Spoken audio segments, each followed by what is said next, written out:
And I feel like although this word hasn't been spoken a lot, I feel like a lot of the day has been about love, at least for me it has been. And I hear a more positive tone in a lot of speakers. And I feel what's happening is there are changes going on. I became a board member of the National Coalition for Men in 1996, and we founded the Northern California chapter in 96, and it was really vibrant until about 2002. And I also got active in this strange issue, and everybody's probably kicking themselves. Oh, gee, not only is this guy the last speaker of the day, but he's talking about this weird circumcision thing. That's what genital autonomy means. It's a positive way of reframing circumcision. And so I've been involved in that since 1997. And I see a lot of connections between the two issues, and that's one thing I want to talk about. But what I want to start with is, how did I get involved in NCFM? Harry asked me this question, and I had to think, how did I get involved in NCFM, and why did I get involved in NCFM? So I was a feminist. That's what I called myself, just like Warren Farrell. I felt pretty much the standard feminist line as of the early to mid-'80s was completely correct. I had no issues with any of it. Never occurred to me that any of it would apply to me in any way, or there'd be any issues I would have in the world, or any complaints or anything. And then I made a fateful mistake. In 1986, I went to the Bodhi Tree bookstore in Santa Monica, and I browsed the shelves. There is a benefit to bookstores rather than online. I buy stuff online too, but I went to the Bodhi Tree bookstore, and there was a hardback book there. I don't think the paperback was out yet. Why Men Are the Way They Are by Warren Farrell. I had no idea who Warren Farrell was. I pulled this book out, and it looked really radical to me, and it's funny now because it looks really tame to me now. His later books were much more out there, like The Myth of Male Power. But this was 1986, and I bought the book, and I read it cover to cover. I try to be fair-minded. I get strange ideas in my life, and I try to be open to them, and this was one, and it was like, wow. And it took me another decade to actually become a board member of NCFM. I did feel strongly about fairness, and one thing I love about this organization is, and Harry and Mark, I know, are particularly this way, our president and our vice president, because we've talked about it. If today or tomorrow somebody wants to start giving preferences to men in any way, Mark and I and Harry are all submitting our resignation letters that day. And I love that about this organization. We're just about fairness. We're not about advantages for males in any way, about addressing. And for example, gay issues only come in if a gay man is being treated differently than a gay woman. I really like that sense of fairness, and it really appeals to me. So I came into NCFM, and by the way, my original written speech is sitting here. I'm not looking at it, you'll notice. I came into NCFM, and I had a vision, and I had a vision that I had from when I was a child. When I was a kid, I never got, it just didn't make sense to me being prejudiced against, I'll say it, faggots is what they were called, gay people. When I was a kid, that was the terminology that was used. It was in the Diagnostic and Statistical Manual, only 5 years before I graduated from high school, in 1973, it got taken out, and that never made sense to me, and discrimination against women never made sense to me, and I always had this image as a kid of the power that men and women could have together, partnership. I mean, we could work together, we could be greater between us than either of us can be ourselves, and I'd like to ask Gina Maria Mele, MS, if she can come up here for a second. So I did not achieve my dream, which I didn't know if I would ever achieve, until I met this amazing woman. Less than a year ago, it's been a whirlwind. We're living together. We're planning to get married. And it all feels very... Thank you. It all feels very real and grounded, and it doesn't feel rushed or hectic, or we're doing it out of fear, we're doing it out of some odd psychological phenomenon. And and we met because of two things, and I don't even know if Cassie knows this, but we met, I think you do, we met at the showing of The Red Pill. I got up on stage, and then afterwards Gina came up and talked to me, and Gina sat behind her friend, Dr. Warren Farrell, who was the reason she was at the showing. So that was why we met, Cassie and Warren and NCFM. So very happy.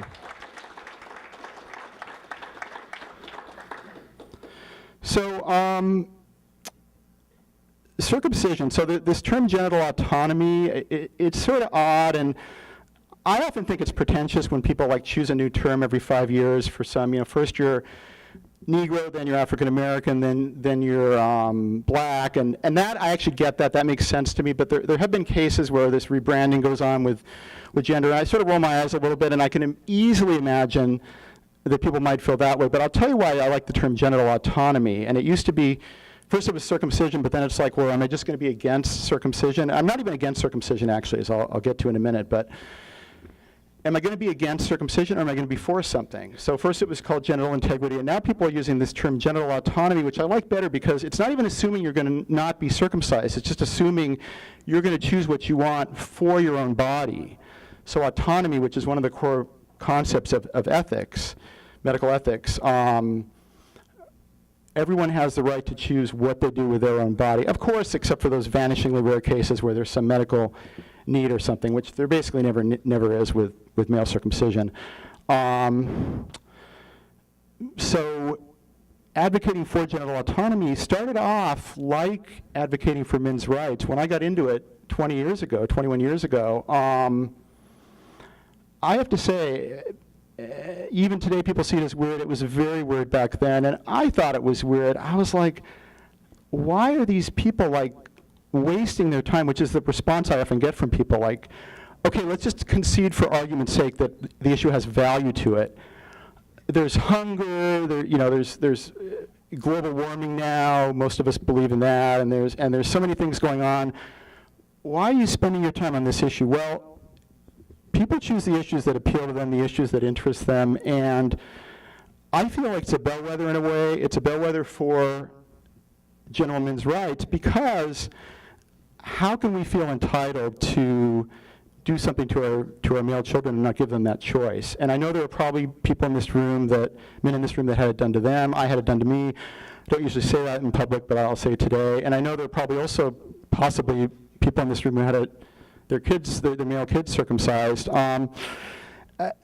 Just looking back on it, I'm glad I didn't do that with my son, and I'm glad that we're moving toward an era of more interest in fairness and in giving more choices to the person affected, so I'm hoping that continues. And what I'm seeing with both the men's rights issues in general and this genital autonomy issue is, it's very interesting because it doesn't seem as weird now as it was when I got started.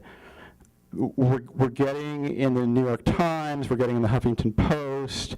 Mark Angelucci is doing amazing things. Harry Crouch is doing amazing things. And I do agree, and I worked with Tom Williamson for a number of years. Tom is a good friend of mine. I knew the old guard from the Boston chapter, and so I heard some of the early stories, and I do think Harry's done the most of any president, and it's not at all anything against any of the other leaders we've had. They've all been great. It's just Harry's got a certain magical effectiveness. And so what I see happening now is the world is opening its mind. And there's a lot of factors, I think. I think the sort of old line standard feminists are getting older, and the daughters are coming along and they're saying, Mom, that was good for you, but it's not the same world for me.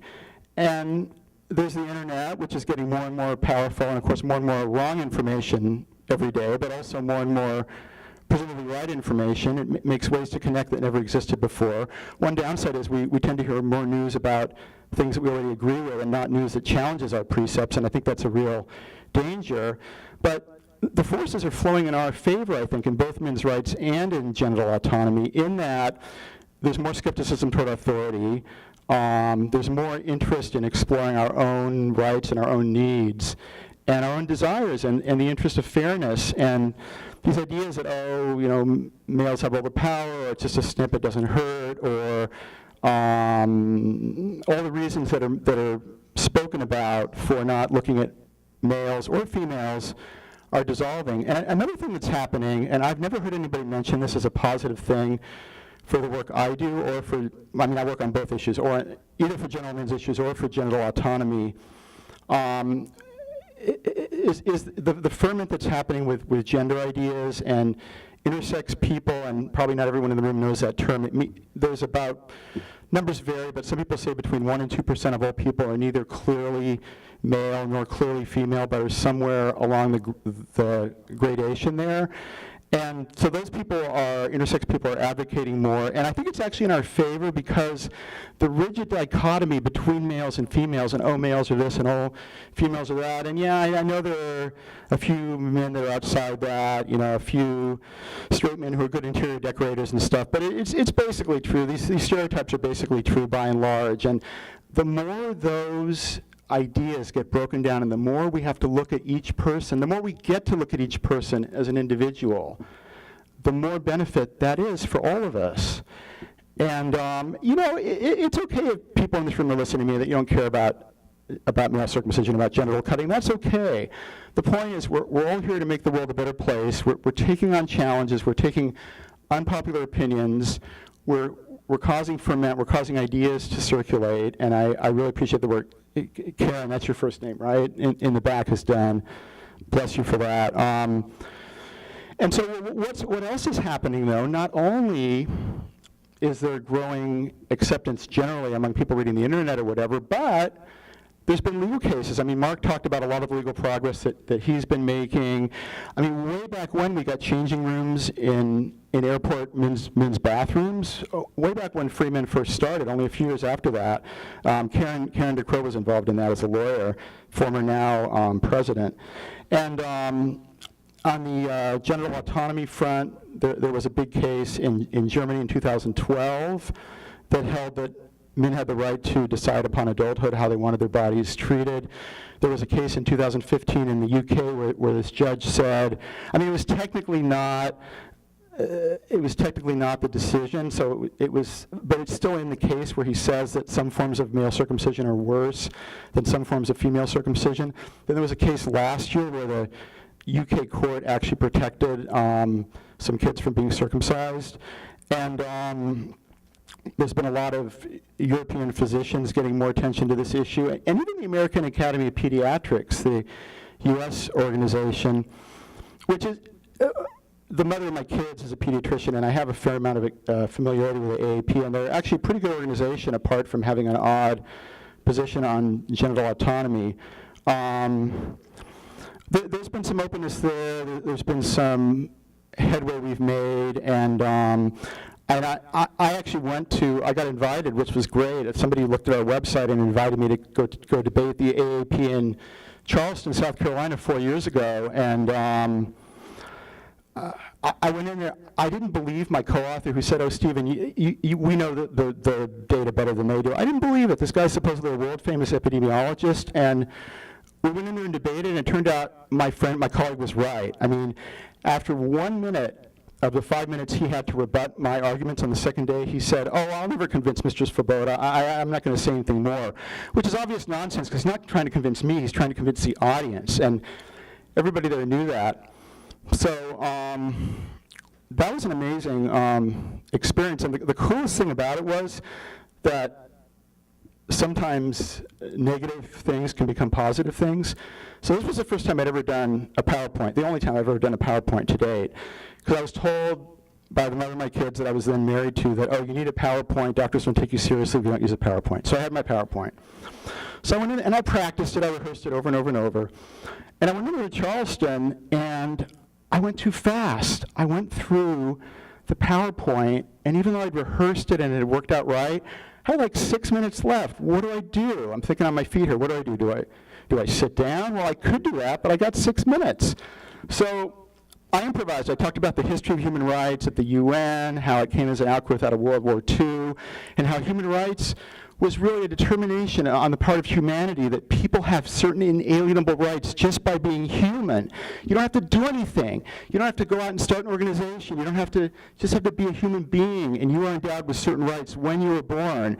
And that concept was a new concept, and the Magna Carta had it a little bit in the UK way back when, in the 12th century, whatever it was, but really the Universal Declaration of Human Rights really articulated that idea much more concretely, and since then it's been a part of international law, including, by the way, U.S. law, although, as Mark Angelucci can tell you, the judges do not cite human rights law very often in the U.S. It is technically the supreme law of the land, along with the Constitution.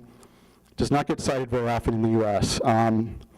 Let's see, who here can be the first person to tell me which one country out of the entire world has not yet ratified the Convention on the Rights of the Child? Anybody know? Is it Sudan or Afghanistan, or what is it? U.S. Only country. Every other country in the entire world agrees children should have rights. The U.S. seems not to. So, to me, it's very heartening that these changes are happening, that courts are making changes, that governments are making changes. I've only sort of given the tip of the iceberg. There's much more happening. Oh yeah, Jennifer Siebel Newsom, right. So Gavin Newsom is this sort of maverick mayor in San Francisco who was behind the original laws about gay and lesbian people being able to marry, and it ended up, of course, with the federal changes. And his wife, Jennifer Siebel Newsom, I Googled it just before I came here to make sure they weren't divorced. They're still together. Jennifer Siebel Newsom made this movie called The Mask You Live In that I recommend you all see, The Mask You Live In. Now, The Mask You Live In, it's not a Cassie J. Red Pill movie. It is nowhere near that radical. Most of the things it says that you and I would agree with are said in a sort of couched way. I don't want to say a grudging way. That's a little overstating it, but in a way you can tell the person who made it was not a feminist when the movie started. I mean, was a feminist when the movie started and was a feminist when the movie ended. And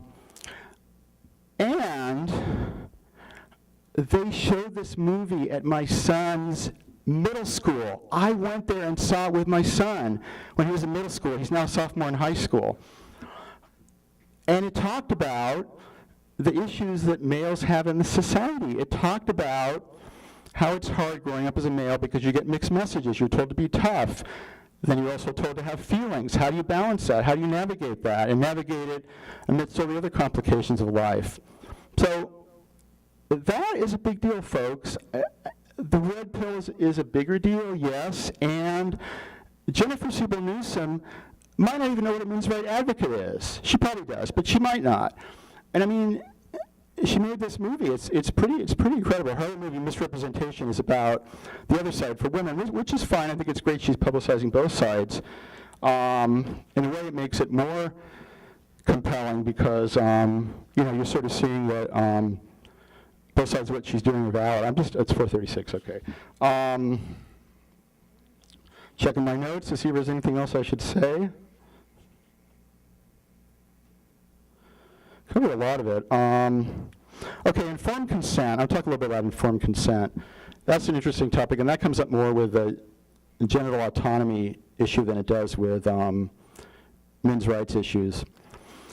So, of course, you have to get consent from a patient before you perform a procedure. And that's true for adults, even if the procedure is something that will save their life. I mean, you do have the right as an adult to refuse even a life-saving procedure. Now, if they're unconscious or something, then they'll go ahead and do the procedure anyway, assuming that their consent is implied, because otherwise they won't survive the situation. Now, with genital cutting of children, they've been using this term informed consent, and both words of that, informed consent, are a misnomer. They're saying, well, we got informed consent of the parents. Well, no, you didn't. It's not consent if it's not the person undergoing the procedure. It's parental permission, really. And it's not, I'm not just playing with words. I mean, you want to perform a procedure on a child that isn't medically necessary, that's removing a functional body part. It's costing money. There's a risk, always a risk of complications with any procedure. And so, in a way, the doctors are wrapping themselves in clothing of informed consent and feeling like, oh, this is like other procedures. We've got this fancy medical term, circumcision, which makes it sound like it's a medical procedure. Then on top of that, we're doing this thing, informed consent, that we do with other procedures, but you're not, and I've already said why you're not doing the consent part, you're not doing the informed part, because parents are almost never told what actually happens in the procedure. Most procedures you have to say anything that has more than a vanishingly small probability of happening. You have to say, there's a possibility of whatever it is, paralysis, death, whatever it is. I mean, circumcision, they don't even explain the common complications typically, which, I mean, nobody knows for sure because there's no way to run an experiment where the same person lives as both an intact man and a circumcised man. But there's pretty good evidence that, and if you think about it, it should be obvious that there should be sexual harm from it. I mean, it's not a pleasant thing to think about, but you're taking off half, in some cases, in a lot of cases, half the surface skin of the penis. I mean, you prove to me that it's not causing harm if you want to prove that. I mean, I think the burden of proof is on you on that. So another thing that's interesting to me about both these issues is, why can't people hear us? Men's rights seems like the easiest sell in the world until you start actually trying to do it or thinking about the reality we live in now. We're just talking about equality. We're not talking about, oh, guys get something special. Men get preference. Men get, if a man and a woman are competing for the same job, equally qualified, the man gets the job. We're not saying that. But I think a couple things are going on, and Warren's talked about this. We're just not programmed to be as open to male claims of pain, of suffering, of harm as we are female. I mean, I'm not. I mean, I still look at my reaction when I was told about this circumcision issue. I look at it. It takes a little more work. It takes a little more understanding, I think, for us to be here. Otherwise, there'd be 1 million of us here, 2 million of us here. I think there's a hold back the floodgates mentality where people are maybe privately thinking to themselves, oh, this men's rights probably does have some justification. Genital autonomy does have some justification. And if we allow it to move forward, it might affect our ability to get funding for our harms. It might sort of imply that there's no class that isn't victimized in some way. I think it's been this very comfortable dichotomy of, as Tim said, man bad, woman good. It's very comfortable. It's very neat. It's very easy, simple to understand. You can say it in 4 words. It's just not true is the only inconvenient problem with it. But, you know, it's very user-friendly. And then the other interesting thing that happens is, when I think about genital autonomy is, my goal, my attitude is, as an activist, I'm trying to get results. And I'm sure Mark and Harry feel the same way. I'm pretty sure they do. Like, if I can get a legal victory, I don't mind that much if I have to couch my desires a little more mildly than I actually feel them.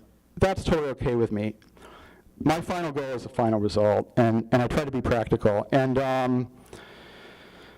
But the issue is, like, why is it, for example, why is it that people who work on the genital autonomy issue have trouble understanding men's rights? Because a lot of them do. So a lot of them have carved out this little exception. I hate to use the word carved, but carved out a little exception where, it's not okay to cut boys, at least without giving them some alternatives, without giving their parents full information, et cetera. But then all these other things that men's rights activists talk about, all those are okay. I mean, it's hard to understand how people can hold that position, but a fair number of people in the genital autonomy community do. So I think, again, we have issues that feel comfortable to us. We have other issues that are hard to accept, hard to understand. And we all get tired, and there's only so much we can all do. It's funny when I look back on when I started an organization in 1996, and I was very resistant to doing it. In 1997, sorry, a year after I joined NCFM, I was very resistant to doing it, and I just had a feeling like it was going to be a lot of work, and it was just going to be, the floodgates were just going to come flooding in on me. And I was completely right, except that it's turned out to be more than I expected. I mean, it's been interesting. It's an intellectually interesting issue, genital autonomy. It relates to religion, to psychology, to culture, to politics, to male-female ideas. I think I've been because I came to Berkeley in 1983 to study physics, and in my day job, I'm actually a patent lawyer right now. So I have been for about 12 years. So I've been to pretty much every library on the UC Berkeley campus. I think there's one I haven't been to. I can't remember what it is. But pretty much every discipline relates in some way to this genital autonomy issue. So it's very intellectually interesting. I mean, a lot of men are very upset about having been cut as kids. I don't actually feel that way, but a lot of men are very upset about it. A pretty close colleague unfortunately committed suicide last year, and yeah, it's a difficult thing for a lot of people to accept. So